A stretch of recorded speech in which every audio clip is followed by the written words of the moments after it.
സായി സ്നേഹതീരം tribal ഹോസ്റ്റലിലെ കുട്ടികൾക്കൊപ്പം പിറന്നാൾ ആഘോഷിച്ച് അമ്മയെ അത്ഭുതപ്പെടുത്തിയിരിക്കുകയാണ് രണ്ടു മക്കൾ. കോഴിക്കോട് രാമനാട്ടുകര സ്വദേശിനി ജാസ്മിനാണ് മക്കളായ മിസ്വ, ഷാമിൽ എന്നിവർ ചേർന്ന് സർപ്രൈസ് പിറന്നാൾ ആഘോഷം നടത്തിയത്. കുട്ടികളുടെ ഹാപ്പി ബർത്ത്ഡേ വിഷ് കേട്ട് വന്ന ജാസ്മിൻ നിറക്കണ്ണുകളോടെയാണ് കേക്ക് മുറിക്കാൻ എത്തിയത്. പാട്ടും ഡാൻസുമൊക്കെയായി കുട്ടികളുടെ കൂടെ ചെലവഴിച്ച ശേഷം അവർക്ക് പിറന്നാൾ സദ്യയും ഒരുക്കിയാണ് ജാസ്മിനും കുടുംബവും മടങ്ങിയത്. ഹലോ, ഇന്ന് എൻ്റെ മമ്മേൻ്റെ ബർത്ത്ഡേ ആണ്. ഒരുപാട് കാലമായി മമ്മൻ്റെ ആഗ്രഹം പോലെ നമ്മുടെ കുട്ടികളുടെ കൂടെ സെലിബ്രേറ്റ് ചെയ്യുന്ന ഒരുപാട് കാലമായി വിചാരിക്കുന്നത്. അപ്പോൾ ഫൈനലി എനിക്ക് അതിനുള്ള അവസരം ദൈവം തന്നു. ഞാനത് നല്ല രീതിയിൽ തന്നെ ചെയ്തു. ആസ് എ ഡോട്ടർ അല്ലെങ്കിൽ ഒരു മകൾ എന്ന രീതിയിൽ ഞാനൊരു ആഗ്രഹം സാധിച്ചു എന്നതിൽ ഒത്തിരി സന്തോഷമുണ്ട്.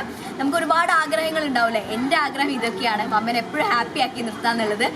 അതിൻ്റെ റിസൾട്ട് അല്ലെങ്കിൽ ഞാൻ എൻ്റെ ഒരു ഞാൻ ചെയ്തതിൽ എത്രത്തോളം മമ്മ ഇഷ്ടപ്പെട്ടു, സാറ്റിസ്ഫൈഡ് ആകാൻ പോകാം. ഇഷ്ടമായോ? ഹാപ്പിയാണോ? ഒരുപാട് ഇഷ്ടമായി. ഞാൻ ആഗ്രഹിച്ച പോലെ ഒരു ബർത്ത്ഡേ ഗിഫ്റ്റ് എനിക്ക് തന്നു. ഹാപ്പി അല്ലേ? ഹാപ്പിയാണ്.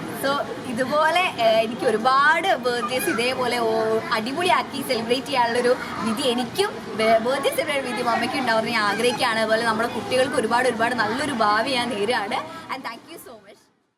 സായി സ്നേഹതീരം കോർഡിനേറ്റർ KR രവി, വാർഡർമാരായ വിവേക്, ലീല, ഹരിദാസ് തുടങ്ങിയവരും ബർത്ത്ഡേ ആഘോഷ പരിപാടിയിൽ പങ്കെടുത്ത് സംസാരിച്ചു. News desk, Perinthalmanna daily news.